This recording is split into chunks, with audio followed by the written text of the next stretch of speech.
우리나라도 이제 10회 연속으로 기준금리를 지금 동결을 했어요. 그러면 결국에는 앞서서 교수님께서 이제 짧게 말씀을 해주셨는데 우리나라, 미국도 물론 미국한테 달려 있긴 합니다. 우리나라 기준금리 어떻게 될까요? 진짜 앞으로 내린다. 상황 절대 못 내린다. 절대로 못 내리고. 그럼 2025년에는 내릴까요? 아까도 이야기했지만 제일 지금 중요한 변수는 미국이 얼마나 내리는가, 내년에. 네네. 내년에 내리는가 문제고, 내년에도 가봐야 알겠지만 미국이 내년에 3번 이상은 못 내릴 거다. 물가가 이렇게 가면. 그럼 미국이 3번 정도 내린다고 그랬을 때 그 우리가 내릴 수 있는 여유는 많아봤자 한 번. 3번 내렸을 때 한 번. 그래도 금리 차는 우리가 지금 낮으니까. 그래도 예. 1.5% 낮네요. 그렇죠. 그러니까 지금 한국은행은 지금 고민이 진짜 많아요. 왜? 내리면 좋은데 내리면 환율이 엄청나게 불안해지거든요. 그래서 뭐 지금 한국은행이 막 우리 외환보유고 갖고 있고 일단 1차적으로 그다음에 뭐 국민연금이라든지 2차선들로도 많이 갖고 있고 또 한국 국민들도 그동안 외국 주식을 엄청나게 사뒀기 때문에 문제가 딱 생기면 동원할 수 있다고 그러는데 2008년에도 그 이야기 했어요. 2008년에도 우리 외환보유고가 2천억 달러가 넘었거든요. 그때도 저는 기억이 납니다. 뉴스에서 분명히 그랬었거든요. 2천억 달러 빵빵하다 그랬는데 결국은 그러잖아요. 그러니까 그건 아무도 모르고요. 몰라. 제가 한국 사람들의 행동을 비하하는 건지 몰라도 문제가 딱 생겼을 때, 즉 환율이 막 예를 들어서 1,500원 올라가면 국가에서는 달러를 공급해야 될 거 아니에요. 그죠? 네네. 금을 팔아라. 근데 지금 금이 다 팔리고 없잖아요. 네네. 그러면 이제 갖고 있는 주식 팔아라. 팔아갖고 한국으로 달러를 갖고 와라. 이렇게 지침을 내릴 거란 말이에요. 누가 따라오겠냐고.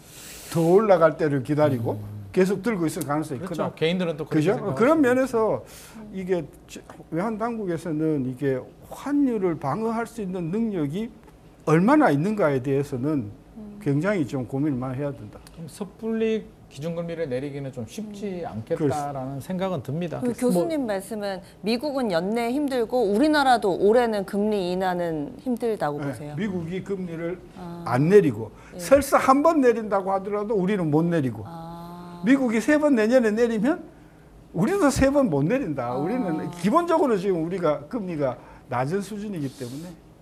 또 일각에서는 이런 이야기 나오잖아요. 미국이 기준금리 올릴 거다. 인상 이야기도 나옵니다. 야, 저는 이거 생각하기도 싫은데 만약에 미국의 기준금리 인상이 실제로 현실화가 됐을 때 한국 경제에 미치는 영향과 인플레이션 나타나는 현상 우리 박 앵커님께서 한번 정리를 해주시면 좋을 것 같습니다. 저희가 4월 말이니까 현지 시간으로 30일 그리고 5월 1일 FOMC가 진행이 되잖아요. 미국의 금리 결정하는 그 날이고 우리가 이 근로자의 날 쉬고 나서 5월 2일 아마 새벽이면 그 결과가 나올 텐데 이번에는 거의 금리 동결이 확실시 되고 있습니다.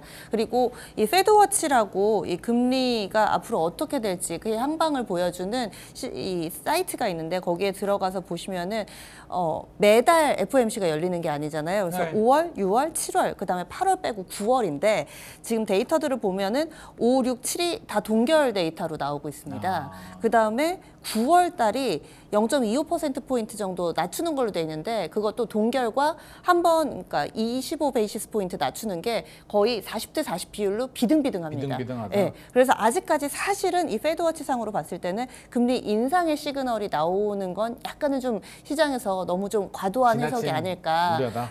네, 뭐 여러 가지 해석들과 뭐 여러 가지 자료들이 있겠지만은 페드워치 기준으로 보자면은 금리 인상에 대해서는 아직까지는 좀 나오고 있지 않는데 만약에 나온다고 한다면은 계속 이야기가 나온 것처럼 이 미국과 우리나라의 금리 차가 많이 벌어져 있는 상황 속에서 미국이 더 올리면은 아무래도 자금 유출이 일어나는 게 불보듯 뻔하고요. 네. 그다음에 채권 금리 올라가고 원달러 환율 더 올라가고 이를 막기 위해서 이제 국내에서도 무언가를 해야 될 텐데 국내에서 금리 더 못 올리잖아요. 사실 미국이 5% 됐는데 우리가 3%대를 유지하는 건 우리 내부적으로도 더 이상 올리지 못하는 여러 가지 문제들 대표적으로 가계부채 문제가 당연히 나올 거고 그러니까 다시금 악순환의 고리가 일단 만들어진 상태에서 지금은 현재 해결되지 않고 홀드 상태잖아요. 근데 한 번 더 인상을 한다면은 진퇴양난의 시나리오 그리고 현재 상태가 더 악화될 거다. 이렇게 보고 있습니다. 최악의 시나리오를 지금 우리가 이야기하고 하나 더 있습니다. 있죠. 또 있습니까? 네, 최악의 시나리오. 미국의 금리 인상 외에 최악의 시나리오가 있다고요? 그러니까 무섭습니다. 아까도 이야기했지만 지금 우리는 뭘 전제로 아까 깔았냐면 한국은 금리를 못 올릴 거야. 그라는 그렇죠. 전제를 깔고 있거든요. 네네. 근데 안 그렇잖아요. 지금 이거 미국 5.5 우리 3.5잖아요. 네네. 올려야 할 이유는 굉장히 많다니까. 네. 근데 그동안 정부가 못 올렸잖아요. 가전수단 방법을 동원해가지고 안 올려도 될 정도로 지금 그 버티고 핵심이 있는 거죠. 뭐냐? 네. 달러를 계속해서 빨아들인 거예요. 빨아들였다. 예. 아니 가만 놔두면 나가니까. 네. 나가면 환율이 올라가니까. 네네. 그걸 막기 위해서 정부가 은행으로 하여금 돈 좀 빌려와. 그다음에 그 국민연금 우리 스왑해.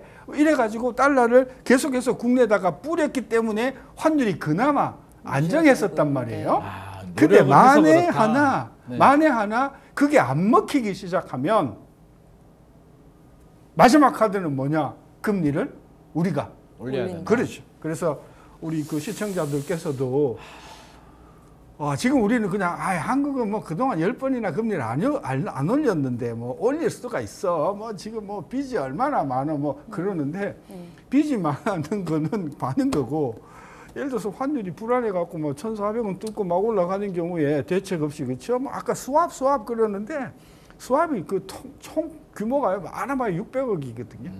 하루 정도면 그 다 쓸 돈이에요. 저는 그런 면에서 한국은행께서는 말로라도 네. 외환시장이 불안하면 우리는 개입을 한다. 모든 수단을 해서 환율을 안정시킬 자세가 돼 있다. 그 안에는 금리를 올릴 수도 있다. 올릴 수도 수도 있다는. 있다. 아니, 그렇게 이야기하면 뭐 그날로 뭐 하는 시장에. 총체에 그냥 계란 쏟아지겠지만 그런 말 안 하고 어쨌든 환율을 안정시키는 것이 최대의 과제니까 우리는 여러 가지 방법을 고려하고 있다. 실제로 그렇게 해야 되고요. 사실 경제라는 게 우리 예측이나 뭐 예상 범위와 또 다르게 그렇죠. 전혀 엉뚱한 방향으로 나올 수도 갈 수도 있고요. 있죠. 생각지도 못하는 뭐 블랙스완이 나타날 수도 있는 거잖아요. 그렇죠. 발생하지 않은 현상이 나올 수도 있고, 우리 요즘 뭐 또 회색 코뿔소 얘기하는데 알고도 당할 수도 있다라는 이야기도 나오는데 계속 예의주시해야 될 것 같고요. 특히 한국은행에서는 최우선 과제로 물론 여러 가지 상황을 고려해 보면 쉽지는 않겠으나 사실은 우리 그런 말 있잖아요. 무엇이 중요한디 정말 자금 유출이 발생하게 되면 가계부채가 문제가 되더라도 또 올릴 수 있는 상황이 만에 하나 발생할 수도 있다는 점은 우리가 마음속 깊이 좀 리스크 관리 차원에서도 좀 생각을 할 필요는 있을 것 같습니다.